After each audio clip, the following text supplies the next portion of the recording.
প্রজাতন্ত্রের প্রত্যেকটা কর্মচারীকে বলবো, যারা প্রজাতন্ত্রের দায়িত্ব পালন করতেছেন, যারা প্রজাদের ভ্যাট এবং ট্যাক্সের পয়সা নিয়ে জীবিকা নির্বাহ করতেছেন, আমি প্রজাতন্ত্রের প্রত্যেকটা কর্মচারীকে বলবো, এই সরকারের অসহযোগিতা করুন, এই সরকারের সহযোগিতা করবেন না।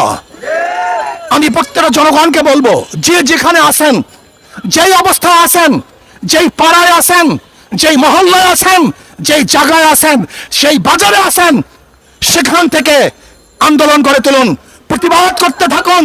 শেখ হাসিনার মসনদকে তসনদ করার জন্য সেখান থেকে চেষ্টা শুরু করেন। এজন্য আগামী সোমবার গোটা বাংলাদেশ ব্যাপী প্রত্যেক স্থানে গণমিছিল হবে ইনশাআল্লাহ। প্রত্যেক স্থানে গণমিছিল হবে, জেলার মধ্যে, থানার মধ্যে, যে যেখানে পারেন আগামী সোমবার বাংলাদেশের প্রত্যেকটা জায়গায় গণমিছিল হবে ইনশাআল্লাহ। আর ঢাকাতে ইনশাআল্লাহ